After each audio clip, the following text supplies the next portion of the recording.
have 6 o'clock, so I will call this meeting to order. Jessica, roll call. Flint. Here. Mullen. Here. Overberg. Here. Williamson. Here. Hampton. Here. Maher. Here. Husenga. Motion, any changes to the agenda? No changes to the agenda. Motion to approve agenda? So moved. Second. I'll second. Roll call. Flint. Yes. Mullen. Yes. Overberg. Yes. Williamson. Yes. Hampton. Yes. Maher. Yes. Husenga. I don't see anybody here. Citizen comment? No one contacted me to speak to the board. Next, we have approval of minutes, claims, and financial reports.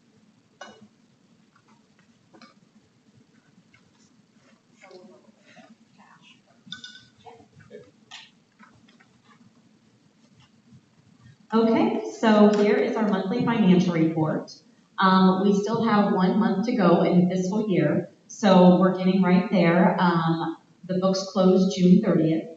So as you can see, compared to last year in May, the general fund is down about $20,000. And to remind you, we did add 2 new positions. We added a behavior interventionist and social worker. Behavior interventionist for sure, but yeah. So that takes that into account. Student activity is up $83,000 so far this year. Management is up around $227,000. PEPL is down $28,487 as of right now, year over year. Capital projects down $918,000. And to remind you, PEPL and capital projects, the bulk of those expenditures this year were for the RTM site out on East Monroe Street. Debt service, this is our Apple lease, and right now we're up $7,382, and that is all interest.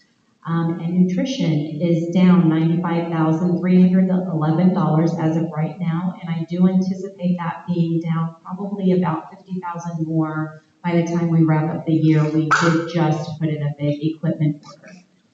So that is our cash and investments report. Then we have our expenditures report. So the non-major funds listed here, we are, again, I sound like a broken record every month, we're pretty much right on track. Student activity was probably projected a little low as far as revenues coming in, because as you can see right now, we're at 125% of the projected revenues that we would receive for student activity. Management, we're at 101%, which is right where we need to be. Our property taxes came in last month because we're reporting for the month of May. PEPL, 95.96%, capital projects, 98.23%, debt service, again, we did not use that, we're at 100%, and nutrition, 82.31%. Going over to the expenditure side, student activity, 85.16, and we're not quite finished. We still have some sports going on right now that will continue through the end of the fiscal year, through June 30th. And how that works, even though the sport might not wrap up by June 30th, wherever we are June 30th, that is where we will stop that. If they happen to go to state, for instance, that will be tacked on to the next fiscal year. Management, as of right now, we've spent 88%, and I don't anticipate any more expenditures unless there's some kind of work comp out there in the summer. It may happen in June. PEPL, capital projects, right where we are, we still have pay apps coming in for the RTM site. And then Mr. Bankhouse with his crew are starting all of their summer projects, so those will continue to decline a little bit. Debt service, nothing, and then nutrition, 75%, but again, that is going to go up more because of the equipment order that we just put in. And just a little note for you, any expenses. So we stopped the fiscal year on June 30th, but we will continue to receive invoices and bills that will be accrued back to June 30th throughout the summer.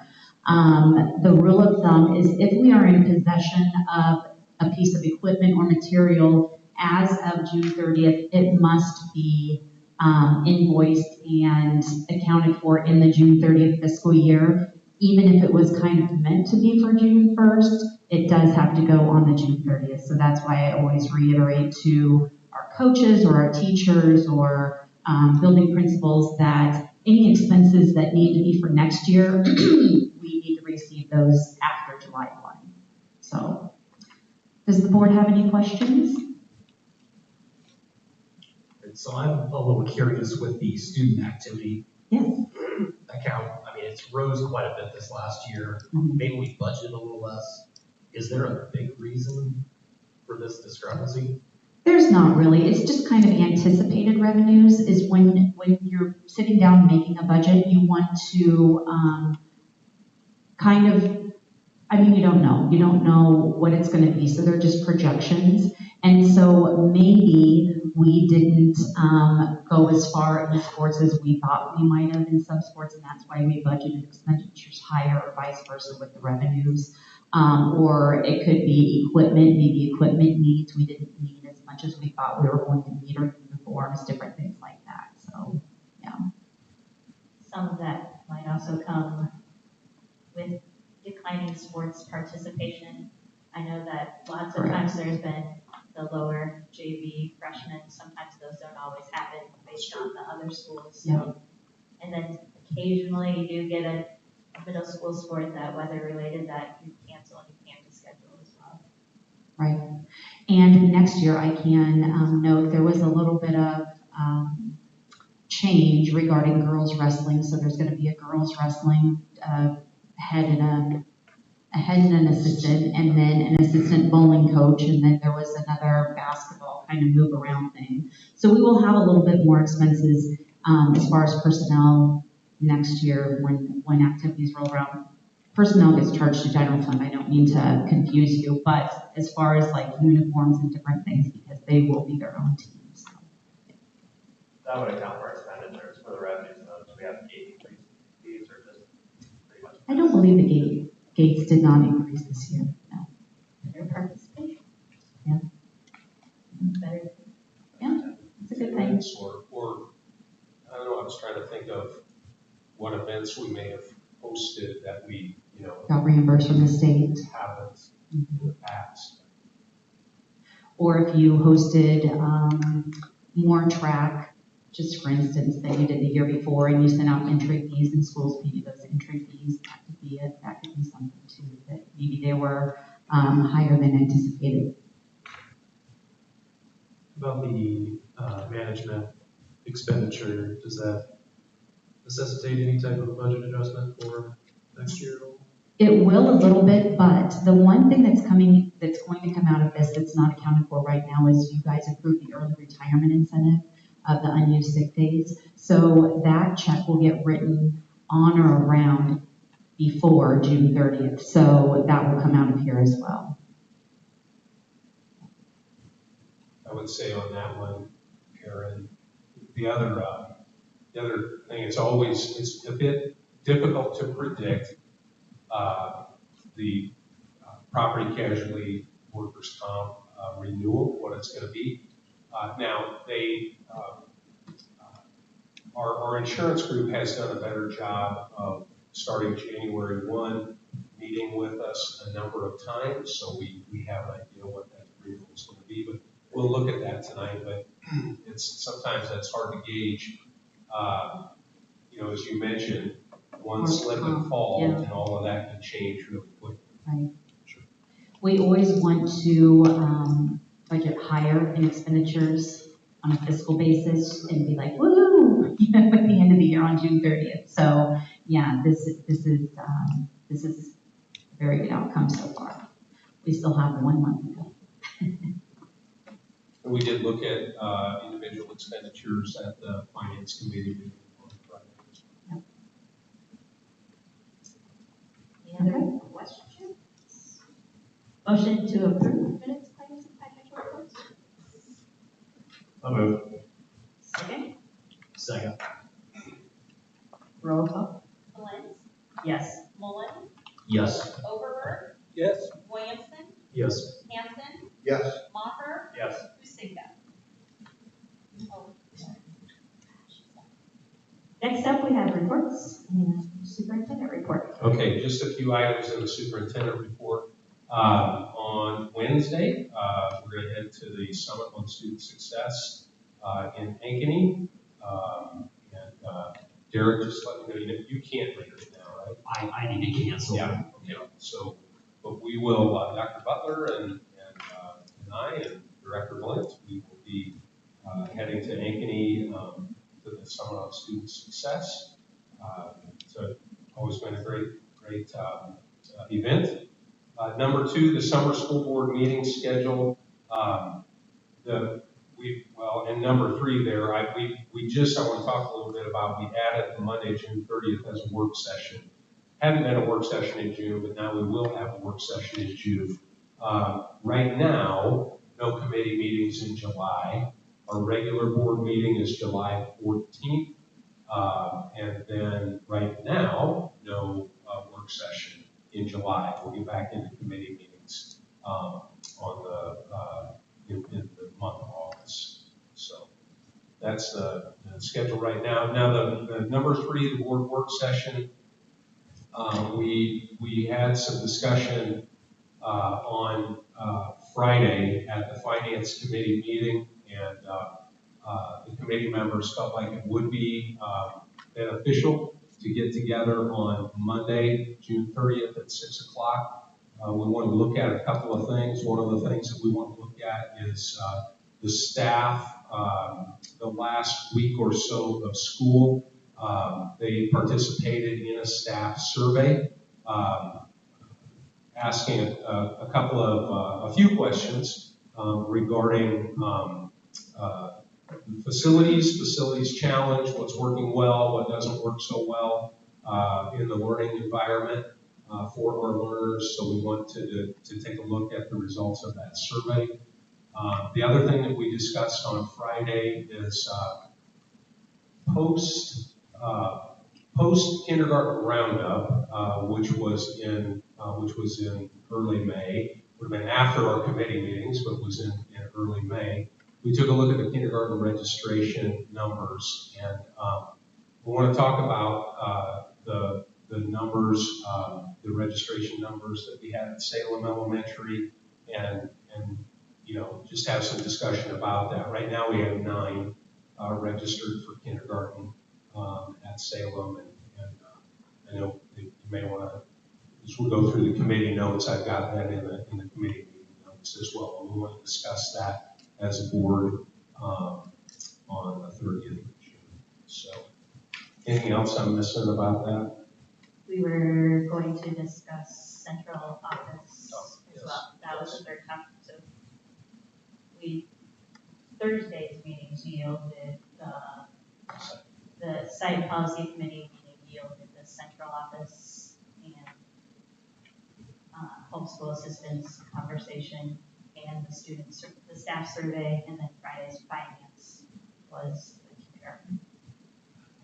So those would be our 3 main topics. Since we haven't discussed it as an entire board, we need to all have a chance to discuss with each other.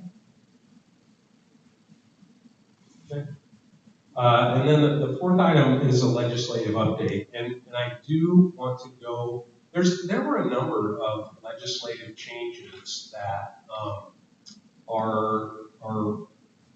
that pertain to schools this year. Some of these we've talked about, but some we haven't.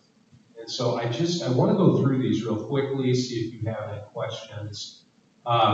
Senate File 167, that's the 2% SSA. So that number, the per pupil amount, went up $157 to $78.93. Now we don't operationally share with other districts, and what operational sharing means, some positions you can share with another district, and you actually get to count additional students if you share with another district. We don't do that. The only operational sharing agreement that we have right now is with the city for our school resource officer. However, just for schools in Iowa, this is kind of a big deal. They did bump the operational sharing student numbers. So if you shared as much as you could, let's say you shared a superintendent, shared a curriculum director, let's say you shared a human resources person or a director of finance, you could operationally share up to, or you could you would qualify for up to an additional 25 students on the count. And so that's kind of a big deal for schools going from 21 to 25. Pretty big jump. House File 784, math counts. That pertains to grades K through 6. There will be screenings in math 3 times per year. And if kids qualify based on the screenings, individual learning plans for math, just like literacy this past year. House File 782, that's the cell phone and personal device policy. We're going to go over it, or we're going to take a look at that a bit later in our agenda. But cell phones and personal devices will now be prohibited at all schools, all buildings, all grades, for all instructional time, from the beginning of the day to the end of the day. They will be prohibited. Senate File 277 on chronic absenteeism. One of the big things that was done there with that is it removed the certified letter. When a student got to a certain point in their attendance, 10 days, you had to send a certified letter. It was very costly, and families ignored the letters. And so you don't have to send that letter certified anymore. Senate File 369 requires the DE to develop and distribute a civics test. And so students must pass at 60% level in order to graduate, and that will start with the graduating class of 2026, 2027. So that'll be under development, obviously, this next year. So, House File 189 requires public schools to allow non-public students to participate in activities if the non-public has not had the activity for at least it should say 2 years. Sorry about that. For at least 2 years. So let me say that again. Public schools, it requires, like Mount Pleasant, just for example, it would require Mount Pleasant to allow non-public students. So the Christian school now, this next year, is accredited. So it's an accredited non-public. So it would require, not that we wouldn't want them to participate, but it would require the public school to allow non-publics to participate. The program will only count 25% of the non-public's beds enrollment. And why is that significant? It doesn't really affect Mount Pleasant so much, but some districts with larger non-publics within their boundaries that want to participate, well, prior to this legislation, they had to count all of the kids, ninth grade, 10th grade, and 11th grade as part of their participation for classification. So it might push the thing that was happening is it would push. I mean, just for example, like let's say at Fort Madison, and you had they had to take Holy Trinity. Let's just say, but that would push their numbers up, and it might push you from a 3A classification to a 4A classification. So this tries to account for that. It'll only count 25% of the non-public's beds enrollment. It'll start with, it actually starts August 1, but football is exempt for 2 years. House File 835 requires districts to provide training on seizure protocols. So that's something that we're going to have to get our hands around on how we're going to provide training on seizure protocols to our staff members. Senate File 175 requires certain instruction and curricular materials for human growth and development, particularly regarding pregnancy and fetal development. So that is a change. House File 392 allows for high schools to have a year-round calendar. Previous to this legislation, an elementary school or a middle school could have a year-round calendar, but not a high school. So this allowed a high school to have a year-round calendar.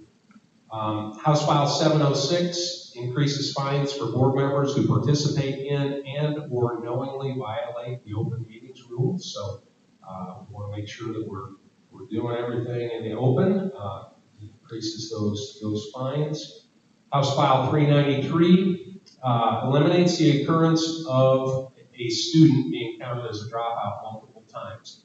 And I know I mentioned this, but I want to say it again. We had a pretty big hand in this in pushing our legislators to make this change.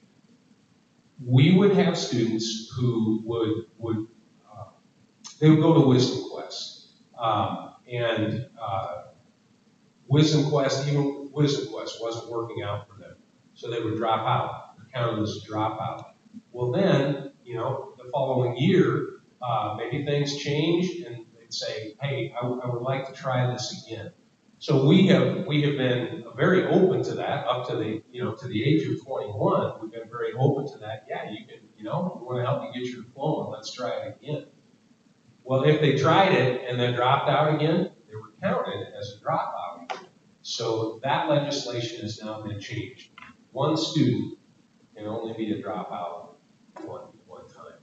So Are they still counted as a dropout if they come back and then end up completing? they will be counted. They would be counted as if they go beyond. Okay. The difference between a dropout, I was thinking about graduation rate. We got the 4-year graduation rate, the 5-year graduation rate. Dr. Butler, do you know how they count that? After a 4-year for Mr. Wilson, I think they get added into the 5-year deal. Wait, I've heard, but I could be wrong. I'll find out. Tyler would know.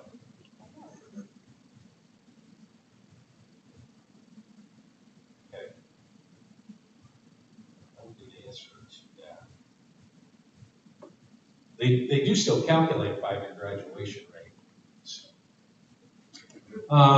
House File 865 removes this language, perceived trait, from definition of bullying and replaces it with repeated and targeted acts. So the idea there was, it doesn't matter what the trait is, if you are on the receiving end of repeated and targeted acts, no matter what it is, that's the definition of bullying.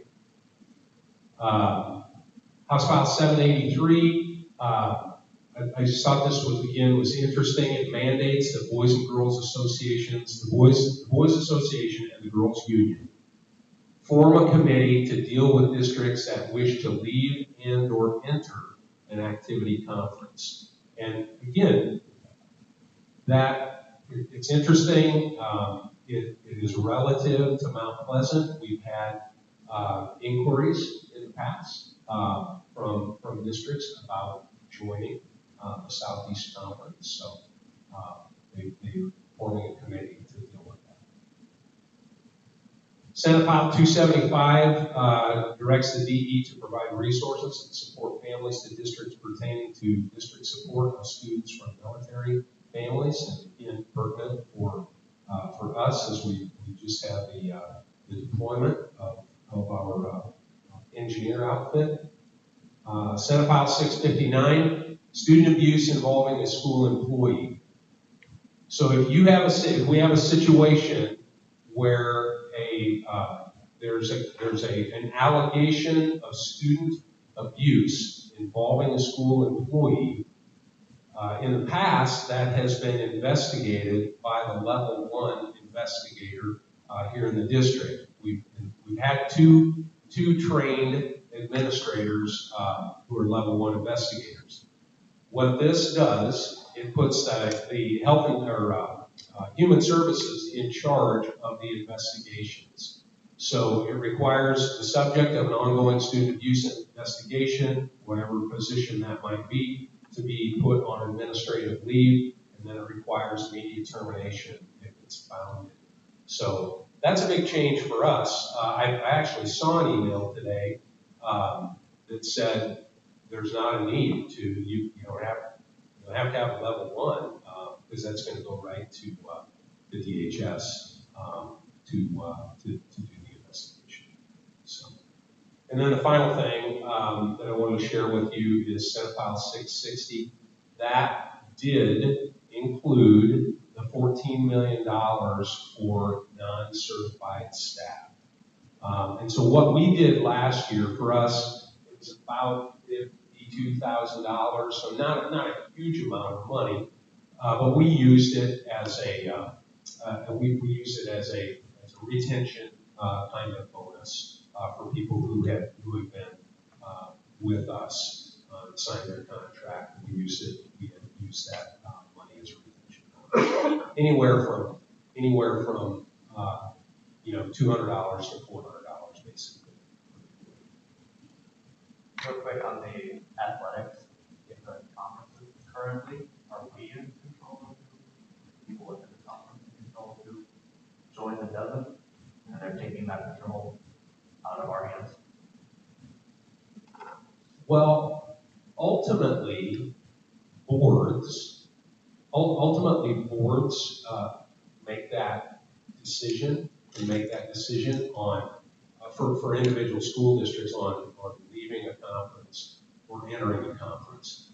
If there's a conflict, then there has been a process, and the association has been part of that process as well. But there's a process whereby the state association will place. They'll make the placement, and actually, if I remember correctly, the state board of educational, the state board is involved in that as well when there's a conflict that it can be resolved.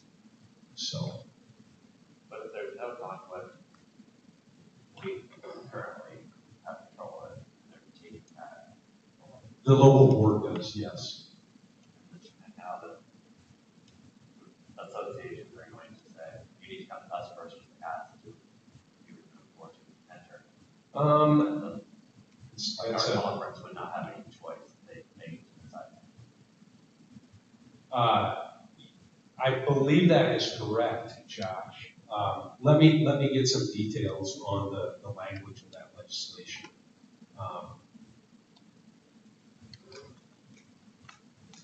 I mean, my experience, I haven't gone through this, but just a time or two. My experience has been that that ultimately the state board can say, this is the conference that you're going to belong to. If the conference doesn't want that school, they can make them take that school at that level. But let me get some information on the language of that. One other note, Ben, as we were talking about general fund dollars, so the money that we received last year, we didn't budget for because it wasn't guaranteed when we certified budget. So this 14 million that will be dispersed among all districts, we haven't budgeted for it. We wouldn't have certified with money because it wasn't passed. So that would be how sometimes our revenue goes higher. This is a perfect example. Whatever our allocation of this 14 million, it wasn't in our certified budget. So we're getting it and we'll need to spend it, but we didn't plan for it. It's true. Yep. Can I ask a couple questions? Going back to operational sharing, did we not have an agreement with, was it elementary art and Maureen's son up until this past year? No, it wasn't we did not have you can't operationally share a teacher. Okay. Operation is for operations.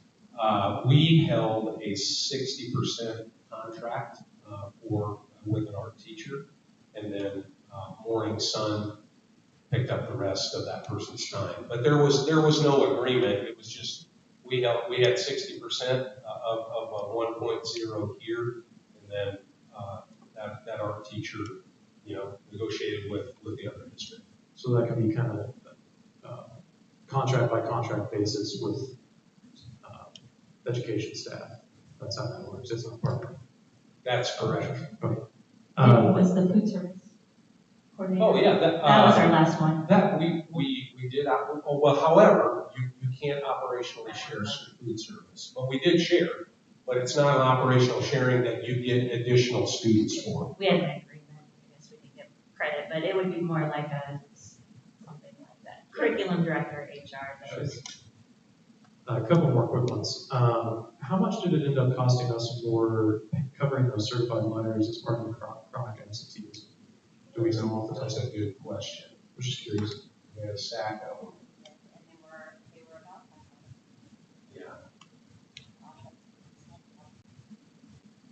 You know what? I could get a number for you. I could definitely get a number for you. Yep. Last question.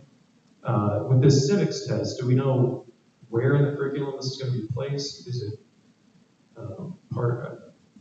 refresh my memory, do we still have a government course, or is it a civics course now? What do we call that senior year? Yeah. Civics. Government. Government still. Yeah. Okay. Yeah. I assume it's going to be interjected into that, or do we know? It's a good question. I think it's the details will be in this. The details will be in the this committee that gets together. Dr. Butler, do you know? We've gotten no guidance on it yet. So But it's expected to come. Oh, I guess it'd be. it's next. following- The following It's school the year. next Okay, school year, okay. yeah, so we haven't had any kind of conversation about it yet. Sure. They're, all I know is that they're supposed to be writing it and sharing it with us. Okay. So I believe there's some federal control over what you can set as far as when, where you're going to put it in. And I would imagine the government class would like sense. Along those lines, just for curiosity, do we still have a few speakers that come to that class from different government entities? I mean, do they have outside speakers? Mr. Wilson, can you? Yeah, we just had Senator Grassley recently was in, and we also do have people that come from the nearest representatives, Chip Lee, and some of those guys have been in. I'm thinking with the need for the civics test, I know that in the past we've had representatives from the county parties. I know that Brian Roth used to come, and I think Dave Helen, respectively, would come at separate times and kind of help the kids understand how civics work within the county. It seems to me like it might be beneficial to revisit that to kind of brush up on civics to help our students with that test. I don't know if there's anybody we can reach out to, or just for future thought. Yeah. And I think that's all the questions I have. Thank you. Yep. Like you on the side. There you go. All right, anything else? Does the June 30th date work for everybody? Yes. Okay. I think we got everybody else, and it worked for Melinda, so June 30th at 6 here in the library. Next, we have board committee reports. Anybody want to go first? I can take the policy that's listed first here. We were joined by our building principals last Thursday night, so really appreciate you guys taking time and coming to speak with us, because I've used it as the one time per year that we were able to talk about the things that were going on with the students, specifically with the student handbooks. So we looked at those for the coming year, 25-26. We have a model student handbook template, so all the buildings are the same. We looked at changes as a whole, and then each principal talked about changes for each building. And a large part of the discussion was around student behavior management and the policies and procedures that govern and guide the management of student behaviors. That's right from the notes here. So that'll be coming up in new business, the approval of that. We went over a 28E agreement with Burlington for an online program. This is not something that's just going to be used a lot. The certain circumstances would have to, be met by that student.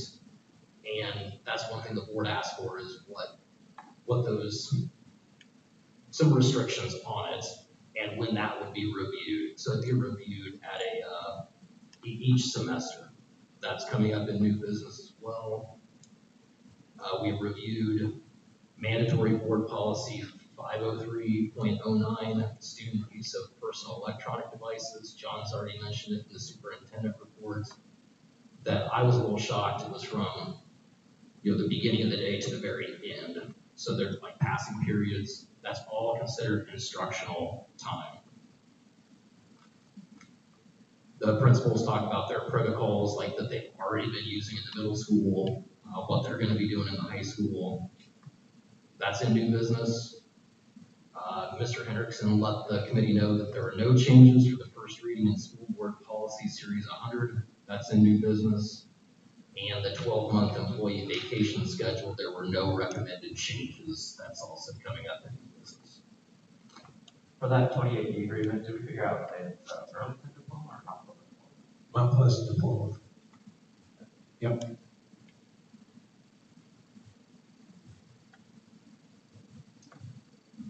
Anybody else want to share? Obviously, the other things that we talked about more on things that we needed to discuss as a full board on the June 30th meeting, getting this survey results, planning on what do we do next. We went through the communication roadmap and how things we wanted to share, things we wanted people to know about, how we could share. So we went through that, how do we get better at sharing our wins and successes and opportunities in the next 12 months. So putting some more deliberate thought into that. We also had some discussion on central office, moving, not moving. Where are we prioritizing fund spending? How do we do that? So more conversation that we need to have as a group so we can come to a consensus. I don't think we're there yet.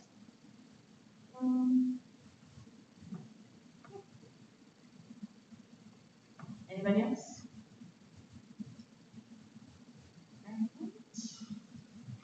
Other board communication? Did anybody have anything they wanted to share? Just to piggyback off what Derek was saying about having the administrators there at committee meeting, we also had them present at a board workshop meeting that was held the Tuesday prior to that committee meeting. And I guess just a big shout out to them, having just completed the school year, must be completely worn out. They still spent more than 2 hours with us on Tuesday and came to the committee meetings. But just as a board member, I wanted to say how great it was to collaborate with all of you. I hope we get to do that more often. It's only going to be a good thing if we just continue to put our minds together. So thank you guys for putting the effort in and joining us on all of that. It was really good. Thanks, Sam. Moving on to consent items, personnel, and open enrollment. They're both in your packet. Any questions? We can have a motion to approve them or separately. So if there's no questions or objections, motion to approve both personnel and open enrollment. I guess just with the selections and resignations, are we all set for next year? Is there some holes still missing, or do we have irons on the fire for any staffing needs? Yeah, we've done really well with getting teachers hired. I'm going to say that the Like, high school has language arts still, high right? school has language arts, and we have Elementary has art. the art position. Yeah, yeah. And just so you're aware, we did advertise that to. We've had we've discussed a lot the elementary schedule and the the the difficulties of scheduling with that 60% and trying to make everything work. We did advertise the art as 1.0. And so if it's not all art, some kind of combination between art, maybe some instructional support as well. And we felt like that was going to help the master schedule.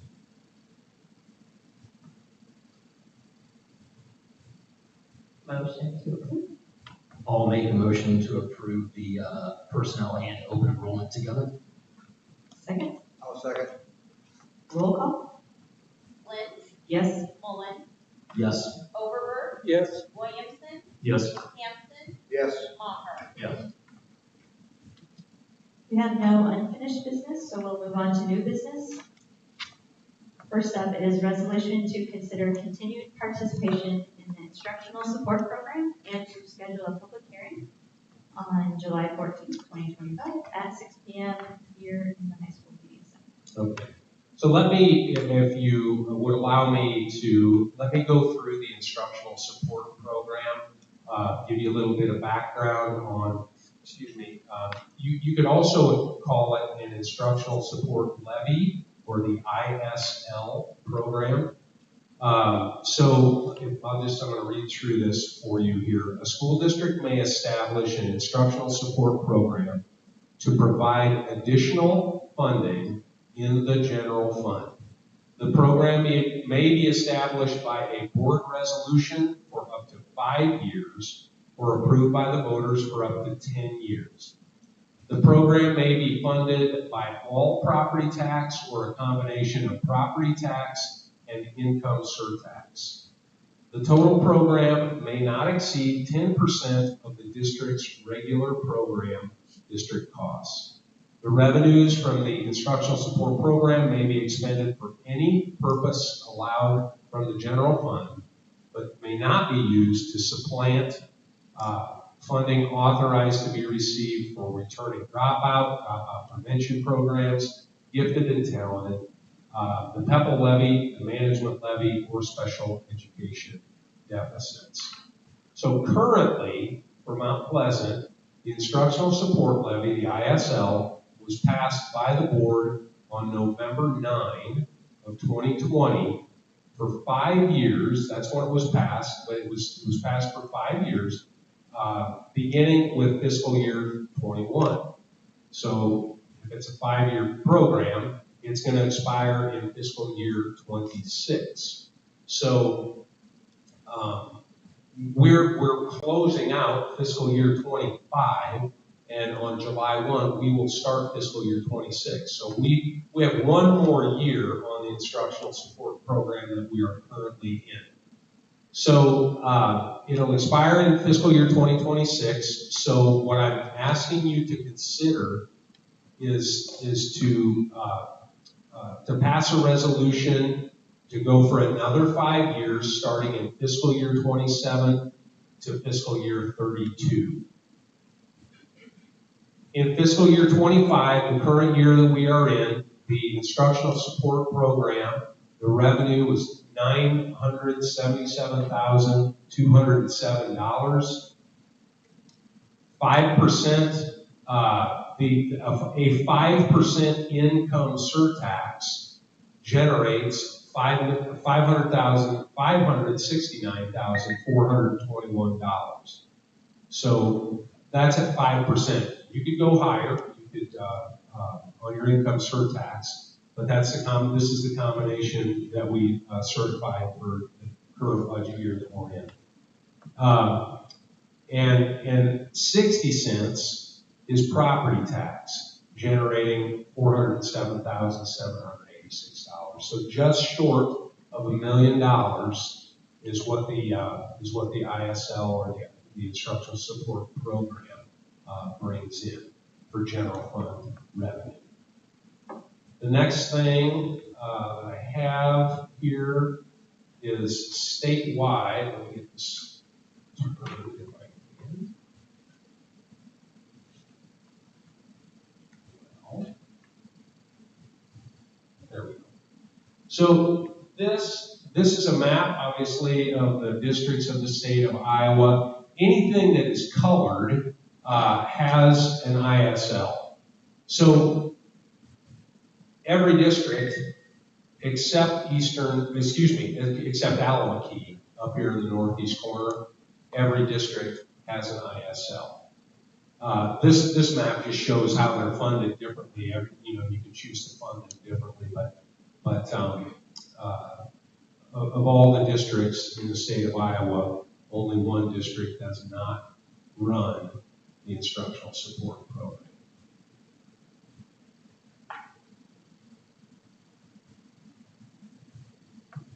So what you have in your packet is a resolution to consider continued participation.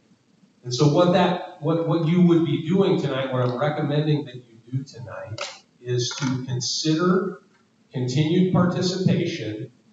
What you would do then, by passing the resolution, and then you would also set a public hearing for next month, July 14th, so that the public could make comment on continuing the ISL, and then the board could vote next month on continuing the ISL for another 5 years.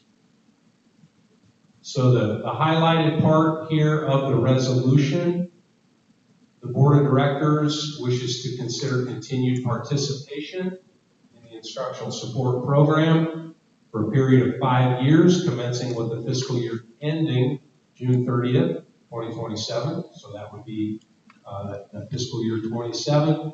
The additional funding for the instructional support program for a budget year shall be determined annually. So you do that when you set the certified budget. It shall not exceed 10% of the total regular district program. Monies received by the district for the instructional support program may be used for any general fund purpose. And the instructional support program shall be funded by instructional support state aid. However, there is no instructional support state aid. It's all local. The state has not paid their portion of the ISL for probably 20 plus years. So a combination of property tax levied upon taxable property and income surtax imposed annually, the percent of the income surtax to be determined by the board when you certify the budget. So what I'm recommending to you tonight is to approve consideration of continuing in the ISL program and setting a public hearing date for July 14th at 6 p.m.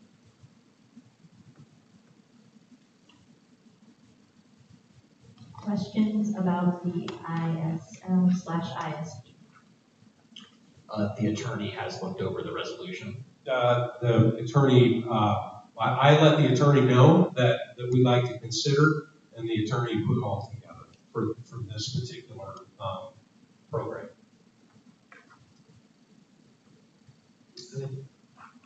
This just highlights the complexity of how public education is funded in the state of Iowa. You have to get creative. It has to come from many different areas, and it's hard for people to keep up with and know where it's all coming. But I mean, this is a big chunk of what we rely on for funding for our year-to-year programming, so it's important to our district. And we're going to continue to do our due diligence to raise awareness in the community that this is what we plan to do by these public hearings. And it's just yet another big piece of the puzzle. So it's roughly $1 million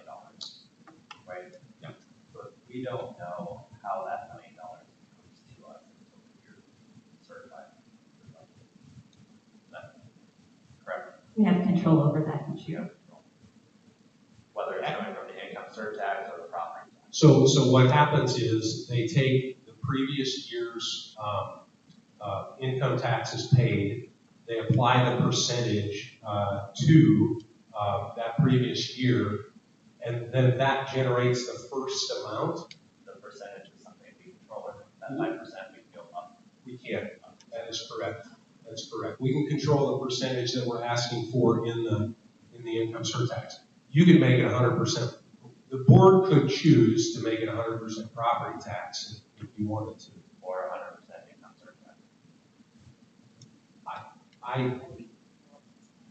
I believe that's correct. I think the income surtax could go up to 10%. Yes. And that's all done year by year. We don't set that now for the next 5 years. That is correct. You're going to set, at the time that the board certifies the budget, is when you can decide what percent of income surtax you want to apply.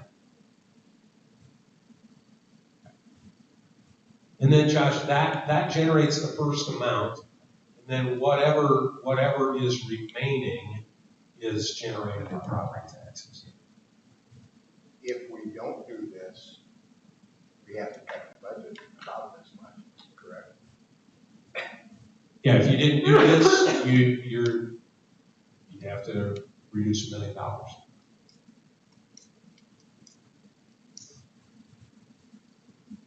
Also, Is there a second? Second. Jessica, roll call? Lentz, Yes. Mullen, Yes. Overberg, Yes. Williamson, Yes. Hampton, Yes. Maha. yes. Next, we have consideration to approve fiscal year 26 property casualty workman's comp insurance renewal. Okay, so on Friday, Joe Vance from Gamma Well Vance was with us in the finance committee meeting. He did a great job of explaining kind of where we're at right now. He highlighted a couple of things. One of the biggest things, I'll make this big as I can here. Our workman's comp experience mod is a 3-year rolling average. It had been 1.63, and you want a lower mod. It means you had a better year, fewer slips and falls, claims, those kinds of things. So we went down to a 1.18, and then so for a year over year, that was down 28% in the workman's comp. And if you go up here to the top, you can see the previous year, the part of the premium that was workman's comp for the current year that we're in was $222,000, and then for next year, then the total for workman's comp is just about $160,000. So that was good news. The way that you read these, by the way, I should have done this at the beginning. So our property, the total cost for our property premium is $134,408. The next year's cost will be $155,443. Joe was sure to mention to us that we are not. It's really not our claims that are driving this. It's claims across the state in the EMC group that are mostly weather related, and some of the disasters that the state has experienced. So that's the property, and then you've got the liability and the commercial auto. Workers' comp already looked at. I wanted to make one note on workers' comp. It was a good piece of the conversation. The insurance agency and the district does meet regularly to look at claims. And so part of that was previously we had maintenance, those types of injuries that a common tie was ladders, and they did have done training. shows that those reviews of the claims have helped to contribute to the decline. So kudos to the group for continuing to do that. Is what we need them to do and make sure that we provide safe work environment for all of our employees.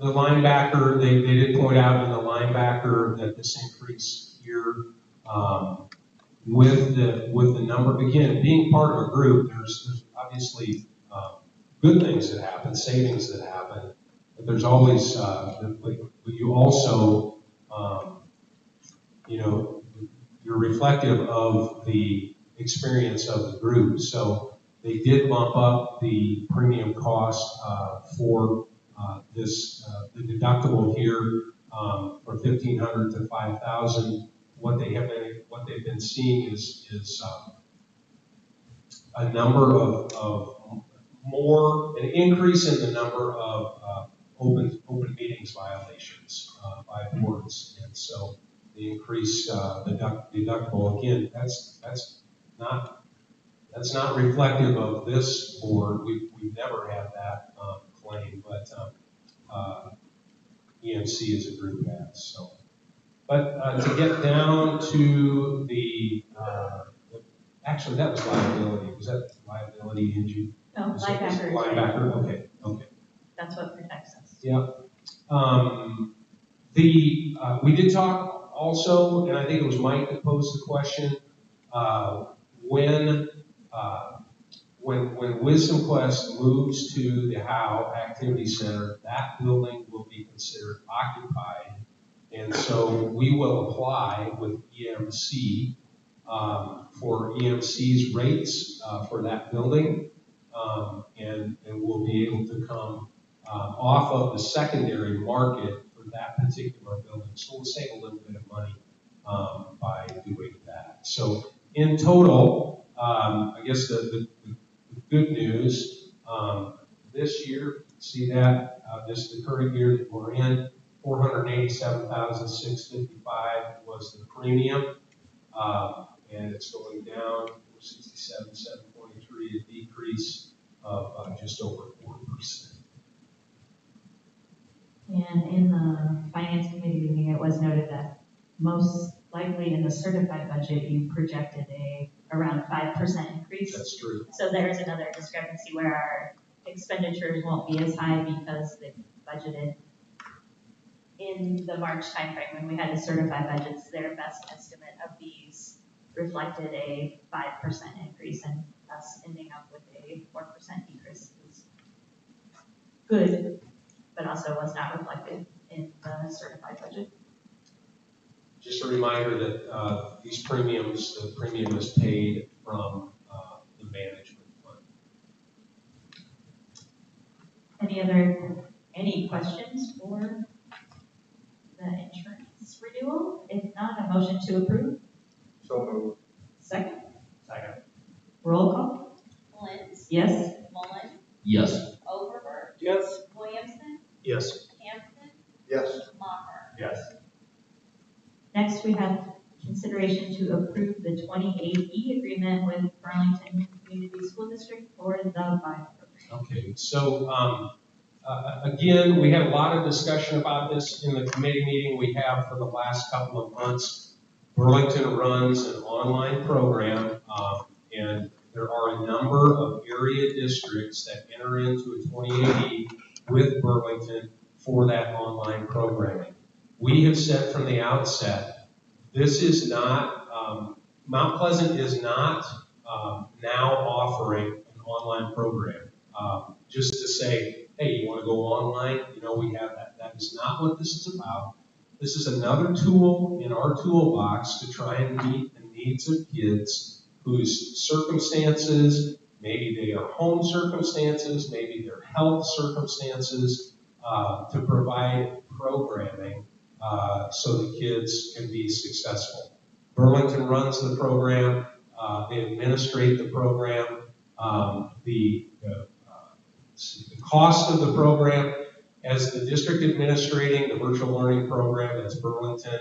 Burlington shall be the fiscal agent. Sending districts shall pay a tuition of 88% of the annual open enrollment tuition rate. And for students who attend the virtual learning program on a part-time basis or who attend the program for only part of the school year, tuition will be billed out on a per diem basis. It's our desire to meet the needs of our students.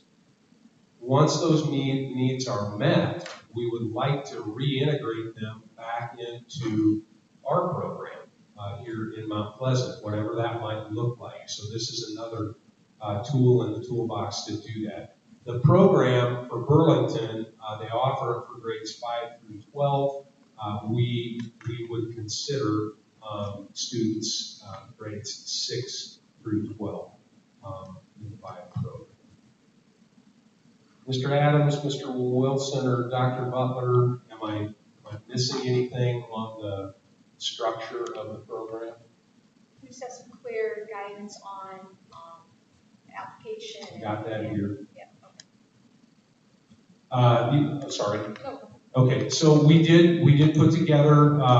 It's still a work in progress, but the application, of course, the student's name, parent, your requested start date, estimated end date, what's the reassessment date. I understand that this request is for a short-term online programming arrangement, and I will work with the school staff to plan a return to in-person learning. And then the reason for the request, check 1, medical, mental health or emotional well-being, a board-approved expulsion agreement or safety plan that requires limited exposure to other students. An explanation, and then just get into some of the technology questions, additional supports, and then signature parents. So along the lines of technology, would the student continue to use a device from our district? So then as technology support staff, are they equipped with handling Vibe issues? Does the student and family contact Burlington if there are technical issues with that? I mean, have we given our tech department enough information about that? Are they equipped to help students with this program if needed? I would imagine there'll be a certain amount of collaboration between they're still considered our students, so they'll still have our device, but they'll obviously will collaborate if there are issues. Things like ISAS, they're willing to give them the ISAS from Burlington. Special education will provide that. So there's things like that will navigate for individual students. As this goes on, Brandon, if something comes up, just let us know. We can help facilitate it. Or short term. The discussion that like, could it be a week? Could it be a month? Is it a semester? 1 year? What is short term in your guys'? Well, a short term could be any of those short of the year. We want to reevaluate at least at the end of each semester. So we want to reevaluate if the student jumps in at the quarter. We want to reevaluate at the semester. And you know, if there's documentation required, if there's unmet needs that we need to address. Our goal is that this is short term and we reintegrate students into our program as soon as we can. So with a big short term, at 80%, are we looking at potentially 80% per day as a short term per semester? We did have some of those conversations. So it'd be billed at the end of the semester for how many ever days the student participated. And some of the conversation over short term came, it would be hard to jump from one class to another class mid, where is why short term kind of in total could be a semester, because you would want to start and finish that curriculum. Granted, some kids might not take the entire semester, but some things are semester long, so that would make sense why short-term and reevaluation would be on a semester by semester basis. And then our classes offering curriculum lines up for Burlington as well. They're in trimesters and we're not, so there's a bit of a challenge there, so we'll have to navigate that as well. So if we have a student that wants to start, if it's during their trimester, we'll have to navigate that bit of a challenge as well. Especially when it comes to earning credits. We want to make sure kids are in credit for the time that they put in, so.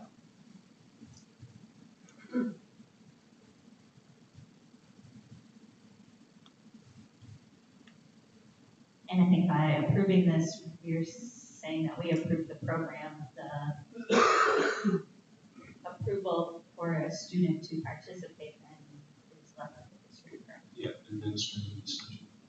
What's powerful about this, I don't know if it matters or not, it's fine. What's powerful about this is we have students that have an issue or a challenge that they don't have a solution for, and they're looking outside of the district for a solution. This keeps them as our student, and while we're helping them work through whatever they're working through, they're still our student. And so we get them, help them work through the challenge, and then hopefully work them back in to taking classes with us face to face. Do we have any idea, just on starting off, how many people might be applying for this? There's 5 members.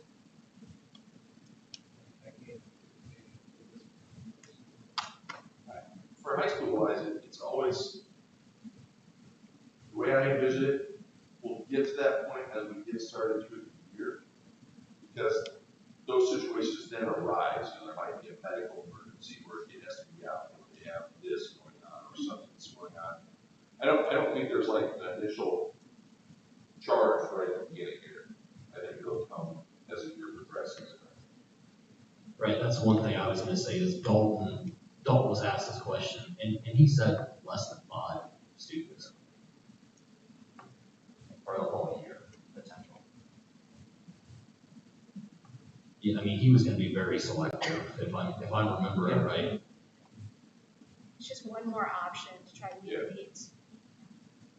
And possibly those students that had previously open enrolled out to Clayton Ridge or camp, this gives them an option. If that wasn't working for them, it's not a long term, but maybe we can bridge the gap and figure out how to bring them back.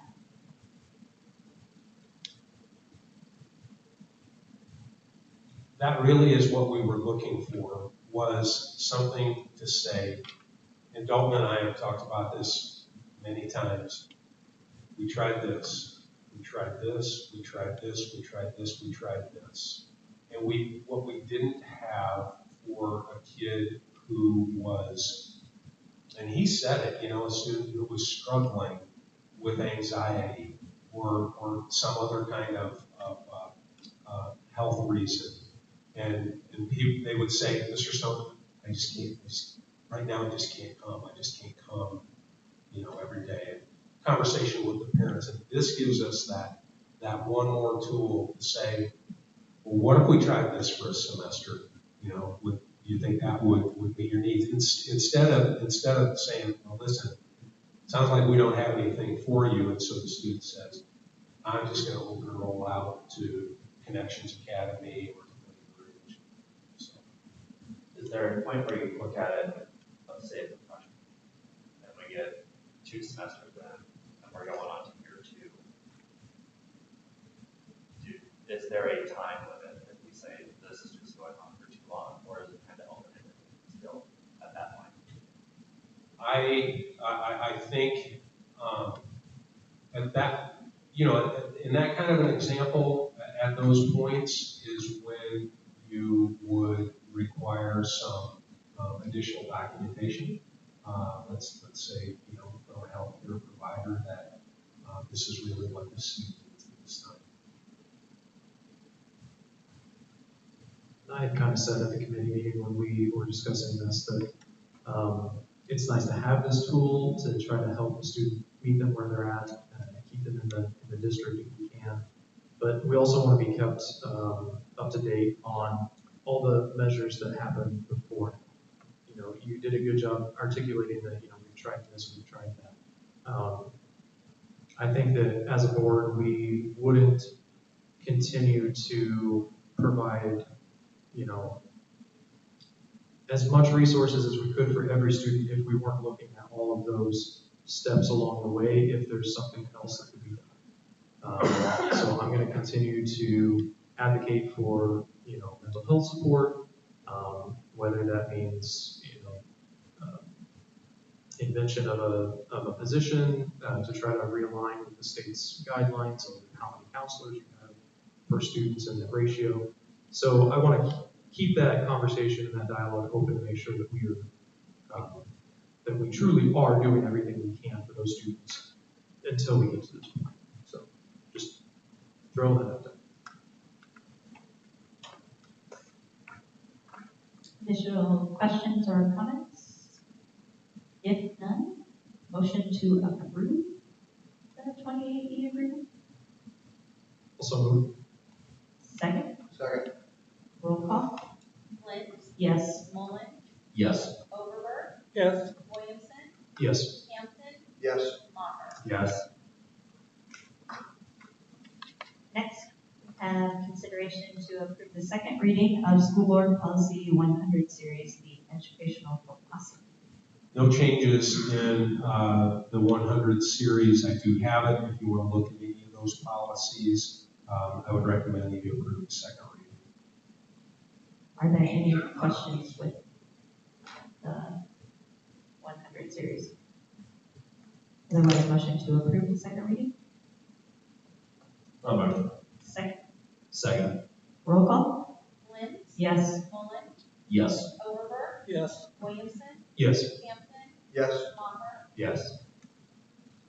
Next, we have consideration to approve first reading of School Board Policy, new School Board Policy 50309, student use of personal electronic devices. Okay, so this is now mandatory policy, as passed by the legislature and signed by the governor. It kind of has the philosophical statement there at the beginning, and then the second paragraph. For this reason, student use of personal electronic devices during instructional time is prohibited. Instructional time is defined to mean periods of classroom instruction from the beginning of class bell to the end of class bell, and include lunch, recess, and passing periods, so that it is the school day that these are prohibited. Personal electronic devices means any device that's capable of electronically communicating, sending, receiving, storing, recording, reproducing, and or displaying information and data. This may include, but it's not limited to, electronic communication equipment, mobile phones, smartphones, video game devices, and portable media players. Students may wear smart or electronic watches, but may not use any communication applications or features that are prohibited from use on other electronic devices, and all notifications must be turned off. Personal electronic devices that have been specifically authorized under a current IEP, a Section 504 plan, or an individual health plan are exempt from this policy. And then finally, parents or guardians of students may request the building level administration that a student retain access to the student's personal electronic device during instructional time if the parent or guardian can establish there's a legitimate reason related to the student's mental or physical health for the student to retain access during instructional time. This reason must be tied to the student's well-being system of support framework. Any denials may be appealed to the superintendent who's the final decision maker. Talk at length about this policy in the policy committee. We talked about it as it pertained to the handbooks and what the application of this policy would look like at the buildings, what it currently looks like, because our elementary and our middle school have or they enforce this type of policy already. This is, the real change is going to be at our high school. And Dalton was there and talked a lot about application consequences and stuff. We asked about the communication, how this is pushed out to high school students and their families. And it's the biggest change for them. Dalton commented that we would be pushing it out through social media and campus and conjunction with registration and things like that. So the message would get sent out in various modes, kind of all hands on, so students know what what the changes are for the next school year, and hopefully we can be as successful as possible. Questions about 50309? Otherwise, motion to approve first reading of 50309? I just think have a form to fill out for parents requesting that does standardized form. Great question, Josh. Thanks for saying something. Well, I don't currently have a form. Unless, Mark, do you guys have a form? We'll have to see what other districts do. I mean, I think if we could. I would suggest getting a standardized form. Yeah, yeah.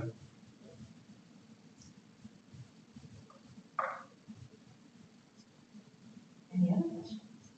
Or motion to That's so moved. second? Second. Roll call? Flint, Yes. Mullen, Yes. Overberg. Yes.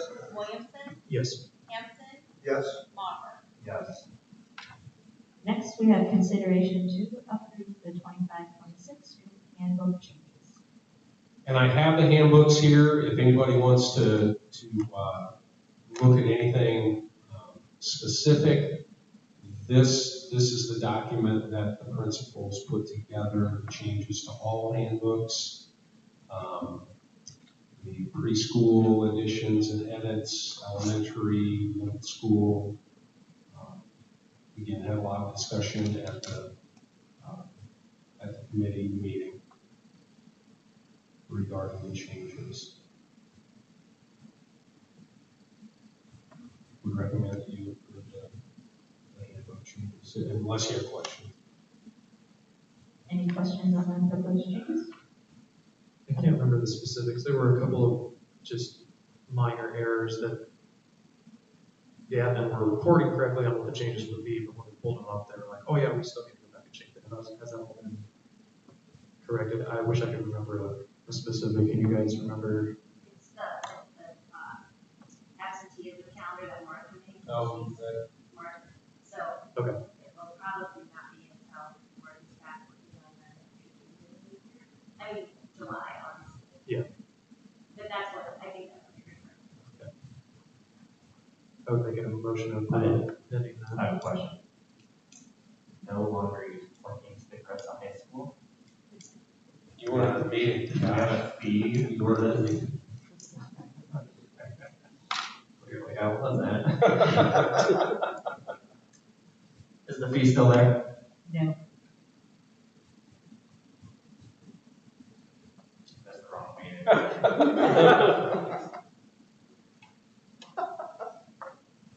Motion to approve changes. I was going to make a motion to approve pending the change that we That. just discussed. Yes. Second?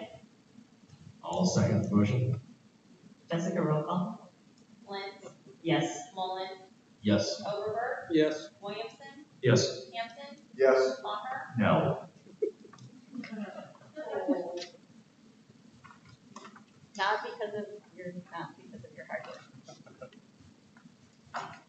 Next, we have consideration to approve receiving transportation and maintenance facility change order.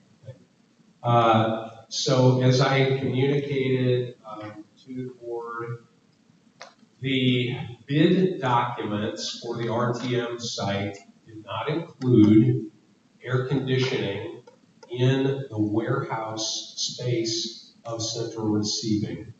It's important to have air conditioning in the warehouse space of central receiving because that is where we store paper.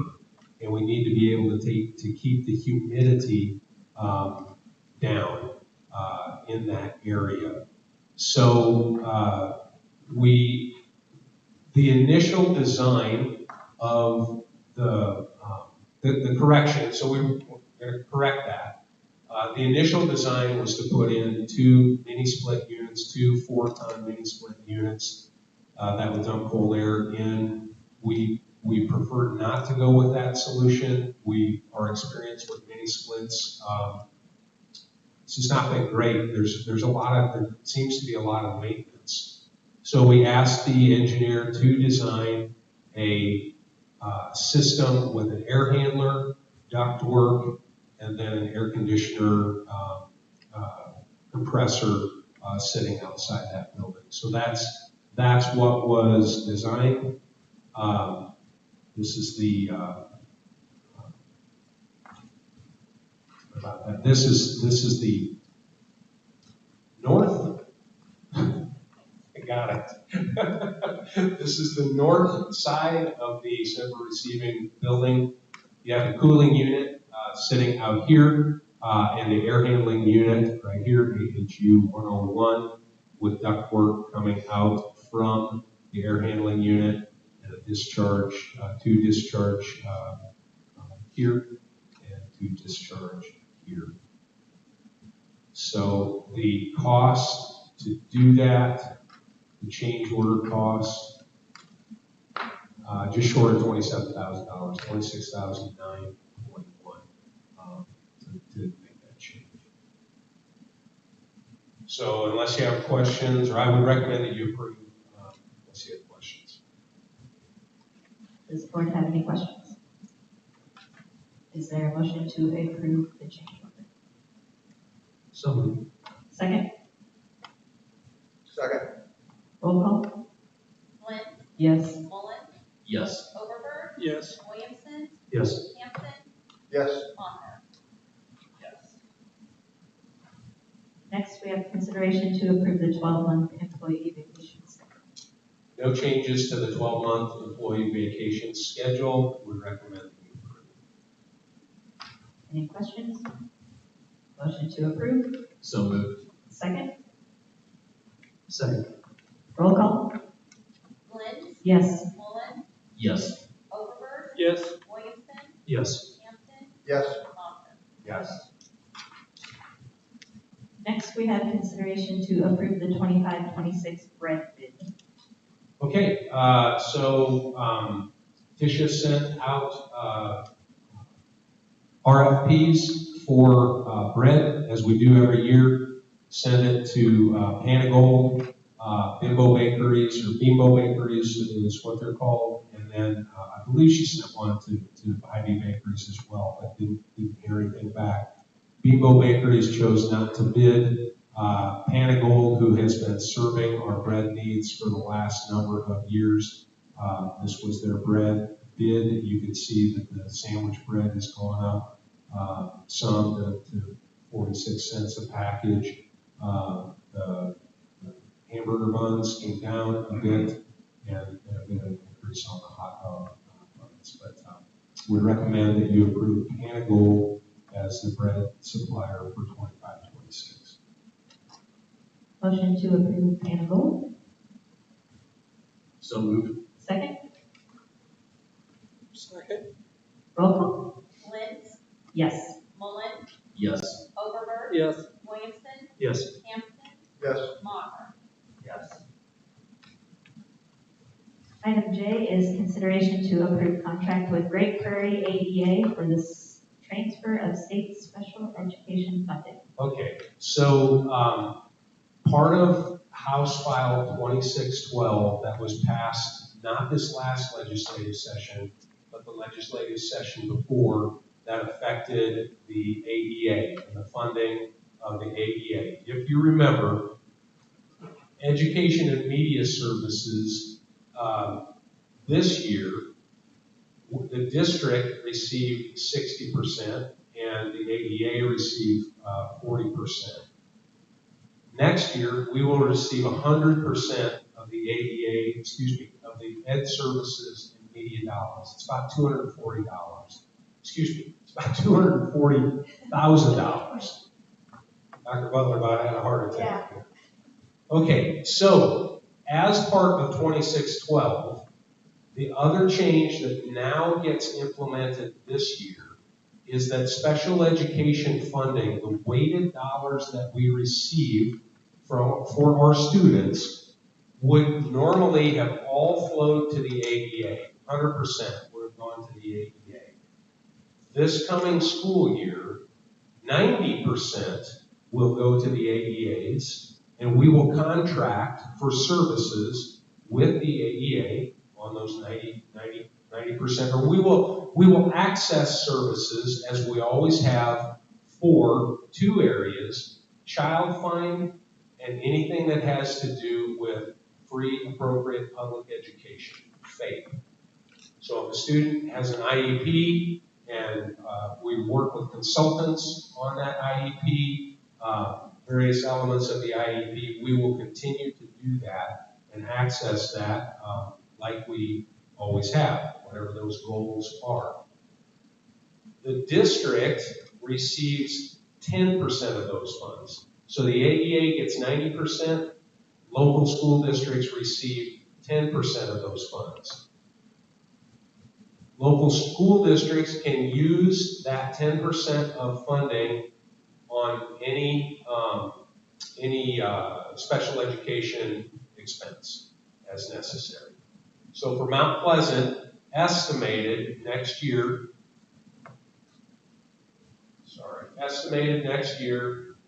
Great Prairie AEA 90% would receive $516,038, and then the district would receive $57,338.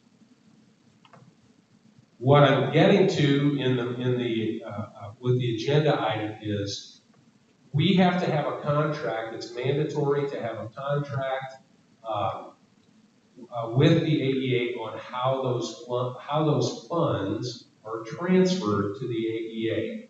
So the district will receive 100%, and then 90% each month when we get our state aid payment from the state. 90% of the special education funds will go back out to the AEA. It'll be an electronic transfer of funds, an ACH. And so what I'm asking you to approve tonight or consider approving is the contract that would govern the transfer of those funds, the 90% of the funds to the AEA. It's mandatory. You have to have a contract. They want to pass locally, so that's what I'm recommending. Questions about the contract? I think the obvious question is what is planned for the remaining 10%? You go ahead, Dr. Butler. Yeah, so some of that money we're using, we talked about a special facilitator that we purchased. It's going to work with our special education teachers 1 day a week throughout the year, with 34 days purchased throughout the year. She's coming alongside as a coach to coach our special education teachers on issues surrounding compliance with IEPs. So how do you write an IEP, what the paperwork that you use, things like that, especially new teachers that are new to special education sometimes struggle with. So that's a big piece of it. And then any additional opportunities for professional development, she can provide professional development training for that as well. Additional other opportunities for training are also purchased through that. Some of the other things that typically there was not a charge for, there are charges for now, such as we have our Medicaid billing has to be signed off each month. That's something we're not charging for, so there's certain things that we have to try to navigate through and try to figure out if we're going to pay for that, if we're going to find other ways to make it work. So that money is there now, that we have to try to figure out how we're going to spend it throughout the year. Has our AEA expressed their concern with potentially not getting 10% of what they normally would from all the districts that they help out? I think they've expressed it as it's a cut in services.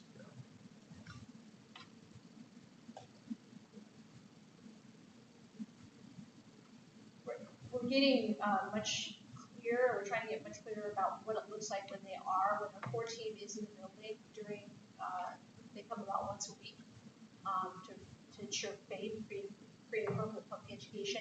What does that look like? We've had some new conversations about, are they working with teachers? Are they in classrooms? Are they, we want to make sure we're really clear about what that looks like when they're actually here. So there have been some conversations, further conversations about that. Obviously, it's not new either. I mean, that was the plan last year, so Right. everyone knew it was coming. And part of that House file was that there would be an AEA task force created by the Department of Education. And they met once right after the passing of that bill, and they've not met since.